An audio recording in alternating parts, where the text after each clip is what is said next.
नमस्कार मित्रों, मैं हूं मयंक रावल। मैं एक आर्किटेक्ट और वास्तु साइंटिस्ट हूं। विश्व पर्यावरण दिन जो है उसका हम सेलिब्रेशन तो करते हैं, लेकिन क्या हम उसको रिस्पेक्ट देते हैं? सालों साल हम ये कोशिश करते हैं कि हम कुदरत के साथ में लड़ाई करके जीत जाएं, और अल्टीमेटली कोई ऐसा हादसा होता है, कोई ऐसी घटना होती है जो हमें हरा देती है। हम मान लेते हैं कि नहीं, हम कुदरत को नहीं जीत सकते हैं। फिर भी हम कुछ ऐसा करते हैं जिससे डाउट होता है कि क्या हम इंसान ही हैं।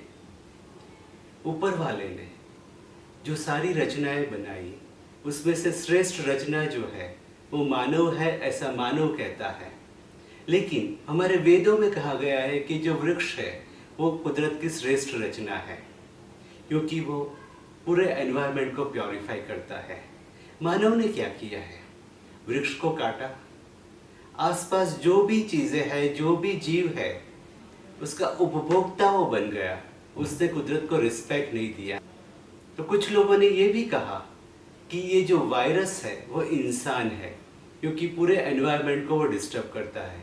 आप सोचिए, कुछ टाइम के लिए हम लोग बंद थे तो पूरा जो एनवायरनमेंट है वो साफ हो चुका था, पॉल्यूशन फ्री हो चुका था। तो हमें एनवायरनमेंट को रिस्पेक्ट देना चाहिए। सिर्फ उसके पोस्टर बना के लगाने से या तो सेलिब्रेशन करने से हम एनवायरनमेंट को रिस्पेक्ट नहीं दे पाएंगे। और एनवायरनमेंट को कैसे रिस्पेक्ट देना है वो हमारे शास्त्रों में, हमारे वेदों में, हमारे पुराणों में लिखा गया है। यानी कि हमारी जो संस्कृति है वो बताती है कि यहाँ पे, यानी कि पृथ्वी पे जितने भी जीव है उनको रिस्पेक्ट देना, उनके साथ में हार्मनी, बैलेंस के साथ में रहना ज़रूरी है। अभी यही चीज़ को हम वास्तु के संदर्भ में देखते हैं। तो वास्तु में कहा गया है कि घर के आसपास एंटीऑक्सीडेंट प्लांट लगाने चाहिए। यानी कि आप अपने घर के आसपास प्लांट्स लगाएंगे तो एक आदमी ने बहुत सारे प्लांट्स लगाया है तो टोटल उसको जो ऑक्सीजन चाहिए वो खुद ही मैनेज कर लेगा, और उससे एनवायरनमेंट जो है उसमें ऑक्सीजन का बैलेंस बना रहेगा। पानी कहाँ पे रखना चाहिए, किस तरीके से रखना चाहिए, वो बातें भी वास्तु में अच्छे से कही गई है। उसका जो प्योरिफिकेशन है उसकी भी बात है। तो जल को भी रिस्पेक्ट देना चाहिए। उसके बाद में बात आती है अग्नि की। तो अग्नि के जो साथ में बातें जुड़ी हुई है उसकी भी बात बहुत अच्छे से वास्तु में बताई गई है। सनपात की बात बताई गई है कि सूर्य ये दिशा से निकलता है, यहाँ पे उसका अस्त होता है। तो पूर्व और पश्चिम के बीच में जो दिशा आती है, दक्षिण दिशा, उसको किस तरीके से मैनेज करना चाहिए उसकी भी बहुत अच्छी बात वास्तु में बताई गई है।